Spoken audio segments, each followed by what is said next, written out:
Sí, chicos.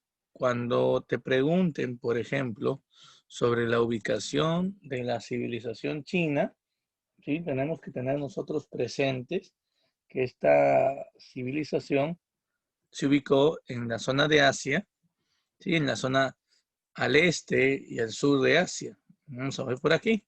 En el mapa tenemos toda esa zona. Miren, esto es Asia, para que te des cuenta. ¿Ya? Asia es el continente más extenso del mundo. Miren, aquí está. Este es el planeta. Nosotros nos ubicamos aquí en Asia y de todo el continente Chévere, asiático que tenemos en el mapa, ¿sí? De todo el continente asiático. profesor. Sí, Michi. Profesor, no sé si es mi señal, pero lo escucho entrecortado. No sé si los alumnos Aló. me están escuchando. ¿Me escucha? Sí, sí, sí, sí, claro. Ajá. Yo la escucho entrecortado. No sé si los alumnos le estarán escuchando bien. De repente es mi señal. A ver, dicen, yo sí le escucho bien, yo normal, se escucha bien. Sí, dicen que escuchan bien los chicos. Ujú. Ah, ya, ya. Entonces me voy a ubicar en otro lugar. Ya, gracias, profesor. No, no, gracias a usted, Mix.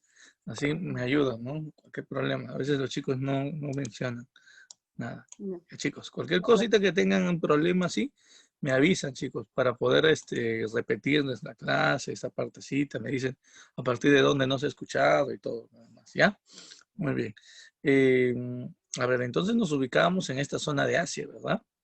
Esta zona, miren, toda la zona de color rojo nos representa el actual territorio de lo que hoy es China. Actualmente esto es en el país de China, pero no vayas a pensar que esa fue la zona de la civilización de la antigüedad. Si queremos ver territorio de la civilización antigua de China, podemos ver esta imagen. Sí, aquí, miren. Sí, sí, sí, miren, este territorio. Entonces, la zona de la civilización china fue esta zona. No fue todo el territorio actual de China, sino abarcó esta pequeña zona. Si se dan cuenta, chicos, esto viene a ser la zona al este de China, muy bien. Sobre todo estamos hablando de dos ríos importantes, ¿sí? A ver, estamos hablando de que ríos importantes. El río Huanghe, miren, es este de aquí. Y el otro río es importante, es el Yangtze-Kiang. Profe, ¿tienen nombres? Sí, pero profe en español, porque es muy difícil. En el examen voy a tener necesariamente que colocarlo en chino, porque ese es su nombre original, pero traducido sería, el Juanjo sería llamado el río amarillo y el Yangtze-Kiang sería traducido como un río azul, no te olvides. Entonces podemos decir que la civilización de la antigua China floreció justamente en los valles de los ríos azul y amarillo, Yangtze-Kiang y Huanghe, no te olvides. ¿Ya? Entonces hay que tomarlo en cuenta, hay que tomar en cuenta esto. Otra cosa que debemos también recordar nosotros, otra cosa que tenemos que recordar es que al ubicarse en valles es una zona de alta fertilidad.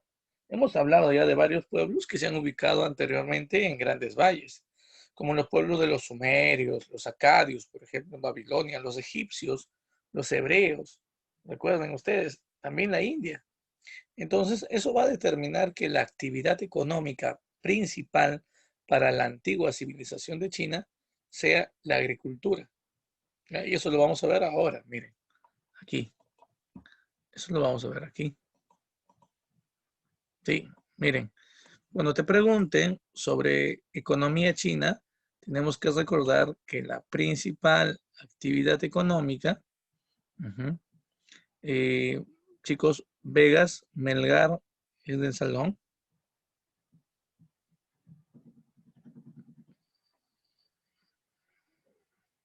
Ok, gracias. Ya, miren por aquí. Les decía que la principal actividad económica de la antigua civilización de China fue la agricultura.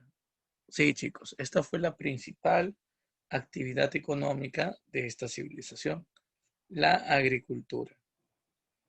Obviamente, chicos, existían cultivos principales que ellos desarrollaron.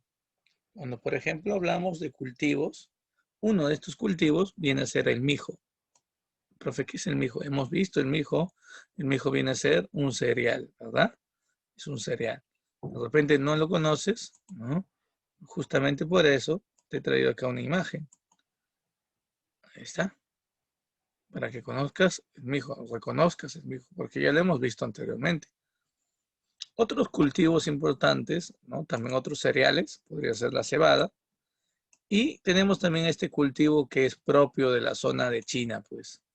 El arroz, obviamente, es un cultivo, ¿no? Propio de China. ¿Mm? O sea que desde la época del Neolítico, desde la llamada época de la Revolución Neolítica, cuando el hombre inició los primeros cultivos, ¿sí? En China también se había iniciado el cultivo del arroz, cultivo importante en la actualidad, ¿verdad? Ujú.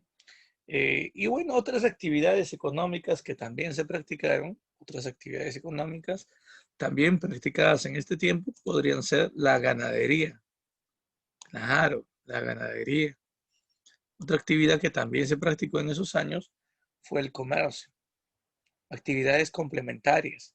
Y cuando yo te digo ganadería, por ejemplo, tengo que recordarte que existían diversos tipos de ganado, pero en China se criaban sobre todo caprinos y ovinos. Cuando yo digo caprinos, ¿a qué animal me refiero, chicos? Caprino, ganado caprino, ¿a quién me estoy refiriendo? Muy bien, a las cabras, ¿no? A los chivos, cabras, muy bien. Ovinos serían ovejas, carneros. Son los animales que principalmente criaban los chinos. También criaban porcinos, ¿no? O sea, cerditos. ¿Ah? No te vayas a olvidar. Y cuando hablamos de comercio, los chinos van a comercializar como principal elemento de ellos la seda. La seda, ¿conocen lo que es la seda, chicos? La seda es una... A ver, ¿qué es la seda? Muy bien, excelente, Gutiérrez. La seda es una tela fina, muy fina, ¿sí? Que ellos van a poder elaborar en este tiempo, en la antigüedad, y van a lograr comercializarlo. Claro, es fina porque se hace con hilos muy finos. Ya vamos a hablar un poquito más de esto. Muy bien, Gutiérrez, claro, la seda se obtiene de un gusano, del gusano blanco de seda, no te olvides, o simplemente del gusano de seda. Y otro producto que ellos también van a crear y van a comercializar es la porcelana. En las artesanías, ellos elaboraron finas vasijas de porcelana, no te olvides, la porcelana. ¿Sí? ¿Alguna vez ustedes, no sé, han consumido algo en porcelana? La porcelana, para que me entiendas, es una especie de loza muy fina.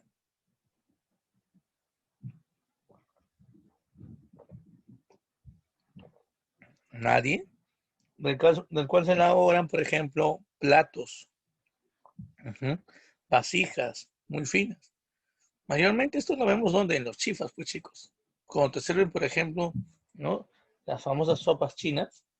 De repente espero que ustedes hayan consumido. ¿No? Ujú.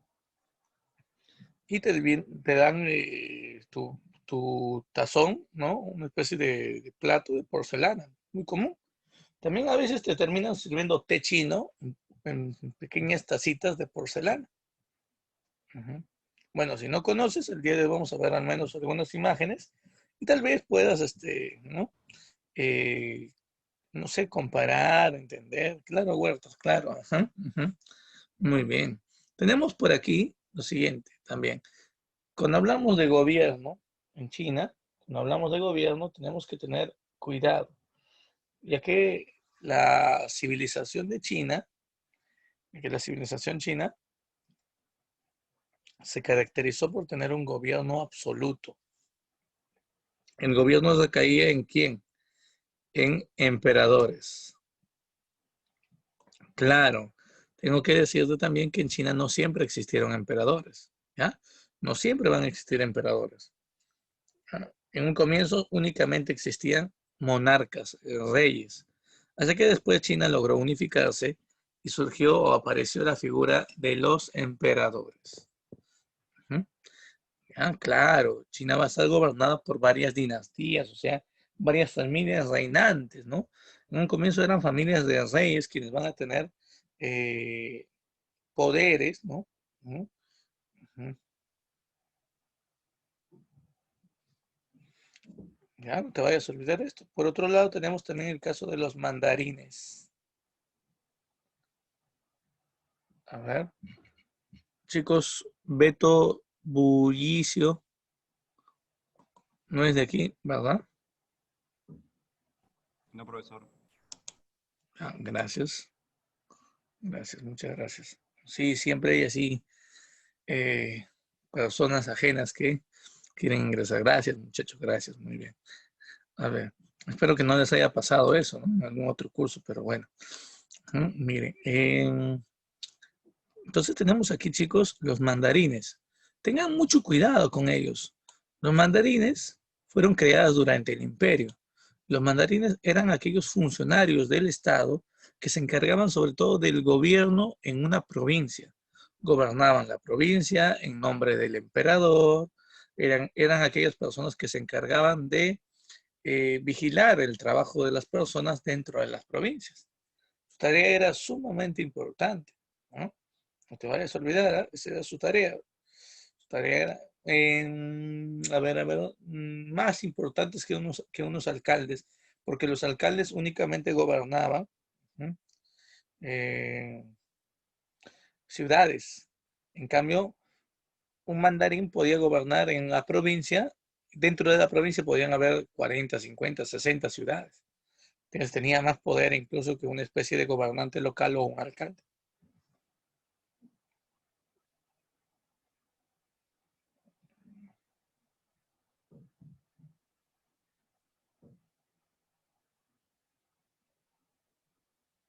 Sigamos avanzando. Y bueno, cuando hablamos, por ejemplo, de la sociedad, por ejemplo, en la antigua China, la sociedad podía estar dividida en diversos grupos. Era una sociedad jerárquica. ¿Qué significa eso? No todos tenían los mismos derechos. Habían personas que nacían, o bueno, que tenían mejores condiciones de vida, ¿m? Mayores beneficios. Y también hay que recordar, chicos, hay que recordar que era una sociedad tradicionalista, donde las costumbres o las tradiciones formaban parte de ella. Hasta el día de hoy, China es una sociedad ancestral, es una sociedad que a pesar que se ubica, por ejemplo, nos ubicamos todos en el 2020, en China, las costumbres, las tradiciones todavía se mantienen vigentes. Bueno, y ahora hay que conocer qué grupos formaban parte de esta sociedad antigua de China. Vamos a ver los niveles. Aquí en la parte superior, chicos, tenemos nosotros la figura del emperador. ¿Sí? El emperador era considerado como el hijo del cielo, o sea, el funcionario más importante del imperio. Por eso es que muchos le llamaban también primer funcionario del imperio. No te olvides. Y debajo del emperador tenemos a la nobleza. Cuando yo te digo nobleza, cuando te menciono el término nobleza, chicos, tenemos que hacer alusión aquí a, sobre todo, aquellas familias que tenían gran cantidad de territorios, tierras, que tenían grandes propiedades, una especie de haciendas, para que imagínate una especie de hacendados, ellos eran la nobleza. Además, recordemos que aquí también tenemos a este otro sector, la burocracia. Cada vez que veamos este término, chicos, burocracia, no hay que asustarnos. Burocracia se refiere a los funcionarios del imperio del Estado. Todo tipo de funcionario, todo tipo de persona que trabaja para el Estado, se le da el nombre de burócrata. Por lo tanto, forma parte de la burocracia. ¿Ya? Ahora, hay que tener, hay que tener presente, chicos, que dentro de estos funcionarios tenemos a los sacerdotes, tenemos a los militares, pero sobre todo destaca este grupo, los mandarines, que hemos dicho que eran los gobernantes o jefes de las provincias. No te vayas a olvidar. Incluso para llegar a ser un mandarín tú tenías que rendir un examen, una prueba. En el Imperio Chino en la antigüedad se establecían exámenes para poder ser nombrado como un mandarín. No cualquiera era nombrado mandarín. Había pruebas de conocimientos, pruebas de habilidades militares, de estrategias militares sobre todo, así como también pruebas relacionadas a la administración económica del imperio. ¿Mm? Por ejemplo, te ponían casos, ¿no? ¿Qué pasaba si había este problema? ¿Qué harías tú como mandarín? Y tenías que responder. Así te evaluaban. Y bueno, en la parte inferior vemos dos sectores. Los campesinos, al igual que los comerciantes y los artesanos, formaban el pueblo. Ya eran hombres libres, pero que tenían que pagar impuestos al Estado. Y en la parte inferior tenemos a los esclavos. Obviamente que la mayor cantidad de esclavos, ¿no?, en China tenían un origen extranjero, o sea que habían formado parte de algún pueblo extranjero, ¿no?, de un pueblo que había sido de repente tomado como prisionero, ¿no?, convertido de esta manera en esclavo. Y por aquí tengo una imagen, miren, esta imagen nos va a mostrar cada uno de los sectores, ¿no? Tenemos ahí al emperador, tenemos por ahí a la nobleza, tenemos también a la burocracia, tenemos al pueblo, miren, ahí están los comerciantes, ¿no? Campesinos y los artesanos, y en la parte inferior tenemos a los esclavos. ¿Ya? Es así como se organizaba entonces, chicos, la sociedad en la antigua China. Ahora nos tocaría hablar de la historia. Uh-huh. La historia china está desarrollada a través de grandes familias o grandes dinastías. Existieron dinastías o familias que tuvieron mucho poder desde los inicios. Con el tiempo, estas familias fueron obviamente ganando cada vez más poder, ganando cada vez más prestigio en la sociedad. Es importante. Y por eso es que tenemos que hablar nosotros de dinastías como la dinastía Xia. Xia, sí, miren, aquí está.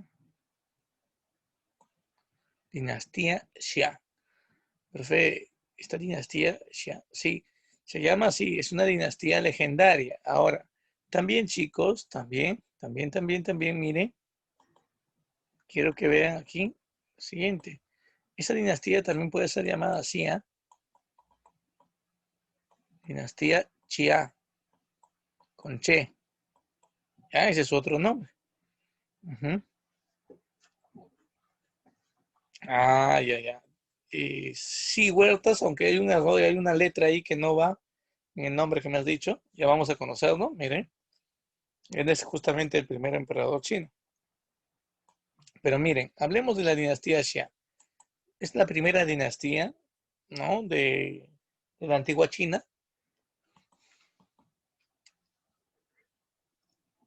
Como no existen pruebas, testimonios escritos de que hayan existido estos primeros 5 emperadores de esta dinastía, es por eso que le llaman muchos como dinastía legendaria, ¿ya? Porque solo se sabe a través de relatos verbales, no hay fuente real de que hayan existido ellos. Pero el más importante, el primer emperador fue Guandi, o mejor dicho, el primer rey, porque no eran emperadores, eran reyes. ¿Ya? No te vayas a olvidar. Este personaje, Guandi, el llamado emperador o rey amarillo, debería ser mejor en términos rey, ¿no? El rey amarillo. Este personaje fue el que creó, con apoyo de algunos animales que le ayudaron a contabilizar el tiempo, ¿no? Y para poder saber en qué momentos o en qué fechas del año empezaba la época de lluvias, empezaba la época de sequías, decidió crear un calendario. Sí, y así se terminó creando justamente el calendario chino. Entonces, si a ti te preguntan, por ejemplo, ¿qué pasa si a ti te preguntan? El primer calendario chino se creó, aquí está, pues, se crea durante la dinastía Xia. No te vayas a olvidar, ¿eh? Importante. Oye, y hablando del calendario, aquí tenemos a estos dos animales que supuestamente ayudaron a Guanti a poder crear este calendario. Entonces, en base a este calendario, tú puedes ir dándote cuenta que hay personas que dicen que nacieron en años obviamente relacionados a animales, como podemos ver aquí. ¿Tú en qué año naciste? ¿En el año de qué animal? Ah, tengan cuidado, mira, todo es secuencial, ¿ah? Eso significa que aquí llega, por ejemplo, una imagen hasta el 2005. Por lo tanto, en 2006 estaría aquí. Esto sería el 2006. A su costado seguiría avanzando, ese sería el 2007. Aquí estaría el 2007. Y aquí estaría el 2008. ¿Ya? Entonces dime, ¿en el año de qué animal naciste? Según el calendario chino.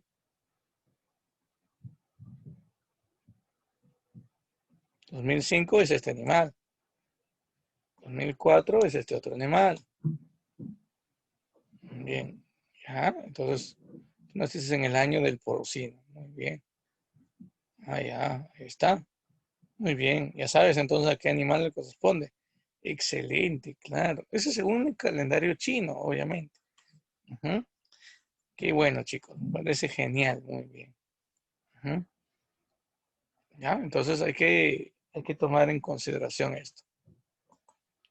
Está muy bien, listo. Sigamos avanzando. También fue durante la época del gobierno de la dinastía Xia que vivió una princesa china llamada Xi Ling. Xi Ling, sí, Xi Ling, la vemos aquí en esta imagen. Miren lo que está haciendo ella. Sí, ella está iniciando el uso de la seda. Ella es la que va a aportar sobre todo el conocimiento para la seda. Los hilos los obtuvo de qué? Ya sabemos, de este gusano blanco, el gusano de la seda. Ah, no te olvides, la seda es creación china, chicos. Es uno de los aportes más importantes que los chinos nos han dejado. Ujú. ¿Está? Sigamos avanzando. Sigamos. Porcino significa cerdo, pues. ¿Ya? Porcino es cerdo. Claro. Ujú. Como digo, equino es caballo, por ejemplo. Vacuno es vaca o toro. Ovino es oveja, carnero. Ujú. Así es, son nombres de los ganados, de ganado. Ujú. Está, miren, tenemos aquí dinastía. Dinastía Chang. Chang, sí, no te olvides que esta dinastía, sí, es la segunda dinastía que aparece en la historia, pero mejor dicho, la primera era legendaria, esta es la primera dinastía histórica, porque de esta dinastía sí se conoce información, hay libros, hay textos que hablan de esta dinastía. ¿Ya? Muchos le llaman también la dinastía comercial, porque es a partir de este periodo que China va a desarrollar la actividad del comercio. Y sobre todo van a comercializar lo que Xilin, según las leyendas, había iniciado como práctica, la producción de la seda, pues las telas finas que se obtenían, cuyos hilos se obtenían de los capullos de estos gusanos, ¿no? Ahí está, te vayas a olvidar, ¿eh? Y también, chicos, tenemos que recordar que a esta dinastía también le llamaban dinastía Jin. Profe, ¿por qué le llamaban dinastía Jin? Porque la ciudad capital más importante que tuvo este imperio, el imperio de los Chang, fue la ciudad Jin. Es por eso que a esta dinastía también se le da este nombre, dinastía Jin. Durante este periodo, chicos, prácticamente, miren el mapa, el territorio del imperio chino abarcó la cuenca de todo lo que era el río Amarillo, abarcó sobre todo el territorio del río Amarillo, llegando incluso a partes, ¿no? Altas del río Azul. No te vayas a olvidar, ¿eh? Importante. Y por estos años también se inicia la producción del bronce. Miren lo que ellos hacían en base al bronce. Monedas, van surgiendo medallones también. Oye, una pregunta, ¿y cómo se obtenía el bronce? ¿Cómo los chinos obtenían el bronce, chicos? ¿De las minas? No, de las minas no. Recuerden que el bronce no se puede obtener de unas minas. El bronce se obtiene producto de qué? De la mezcla, de la aleación, muy bien, entre dos metales. ¿Cuáles son? Muy bien, Luque, muy bien, Pareona. Estamos hablando de cobre y estaño, no te olvides, claro. La unión del cobre y el estaño genera el bronce. Muy bien. Entonces, este arte llamado metalurgia, que consiste en la aleación de metales, es practicado durante este tiempo. Aquí justamente está. Se inicia la metalurgia del bronce, pues. Ahí está, no te vayas a olvidar, ¿ah? Metalurgia del bronce. Y por este tiempo también se inicia el uso de los llamados huesos oraculares. Profe, no entiendo. Se empieza a rendir culto a los ancestros, chicos. Y se establece, ¿no? Costumbres como, por ejemplo, si moría tu abuelito, ¿no? O tu bisabuelo, este tenía que ser enterrado, ¿dónde? En tu propia casa, debajo de tu sala. Y una vez al año, existía la obligación de que la familia desentierre los restos, los huesos de tu familiar fallecido. Ujú. Muy bien, Salvatierra. Profe, ¿y qué hacían con los huesos? Rendían culto, predecían el futuro, lo tomaban como una especie de oráculo, para que me entiendas. E incluso comenzaban a representar con tinta negra una especie de mensajes en los huesos. Ya, no te vayas a olvidar. Sí, sí, se tenía la costumbre de cenar con los huesos del ancestro, comer junto con él también, orar junto a él, no te vayas a olvidar. El culto a los ancestros era muy importante y sus huesos eran utilizados como oráculos, ¿no? Para poder predecir el futuro, ¿no? Y todo lo demás.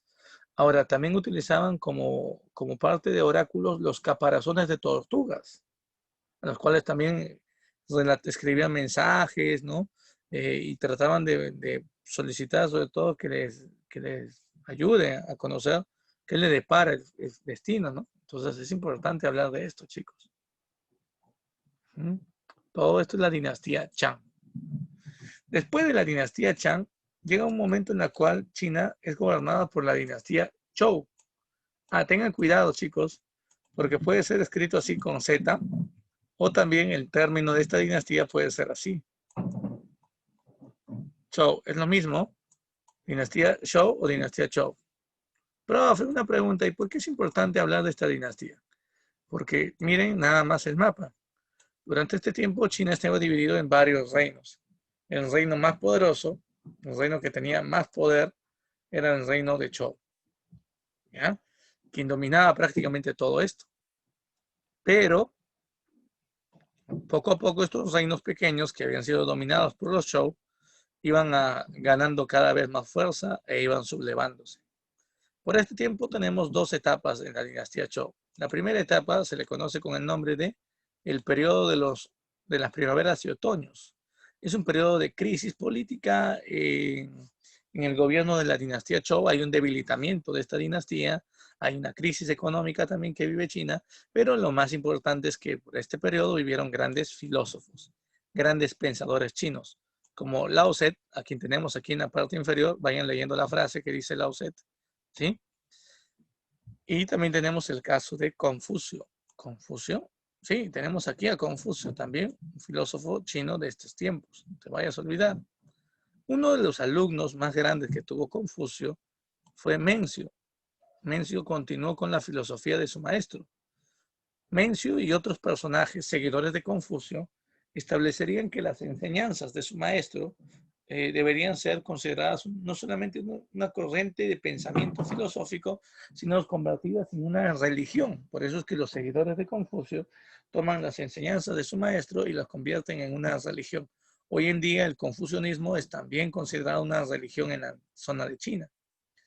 Por otro lado, Lao Tse y sus enseñanzas sobre la vida en equilibrio entre el hombre y la naturaleza eran también importantes. Después vamos a hablar de cada uno de estos movimientos filosóficos en la parte final de la clase, chicos. Pero tengo que decir que durante este periodo de la dinastía Zhou, en los últimos años, existió un periodo llamado periodo de los reinos combatientes. Profe, ¿qué pasó? Sí, chicos, tengo que decirte. 7 reinos, China se encontraba dividida en 7 reinos, como vemos ahí, y los Zhou iban perdiendo el control. Los Zhou no tenían fuerzas militares para poder reprimir las rebeliones y los conflictos que se iban desatando entre los distintos reinos. China se encontraba dividida, fragmentada. Los reinos combatían y se enfrentaban entre ellos para ver cuál de los reinos iba a ser el que gobierne China. El que dominase el resto sería el que gobierne ahora el nuevo territorio chino. la dinastía Zhou estaba en peligro. Profe, ¿y quién venció? ¿Cuál de los 7 reinos venció? Chu, Han, Wei, Chao, Qin, Yang, Qin. ¿Profe quién? Profe, esos nombres. Esos sí, son nombres chinos.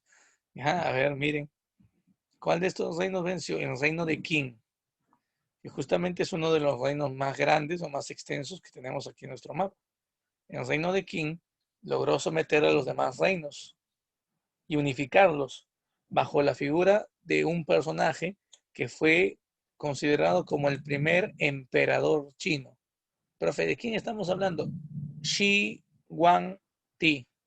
Pero si queremos conocer más de Shi Huangdi, nos tenemos que volver a conectar, chicos, en unos 7 minutos, más o menos, ¿sí? Uh-huh, uh-huh. Claro, con el término ti. Muy bien, Xiomara, excelente. Uh-huh. King es emperador, pues, ¿no? Por eso viene King Shi Huangdi. Uh-huh. Claro, ahora sí, muy bien. Ya, chicos, entonces nos volvemos a conectar en unos instantes, ¿sí?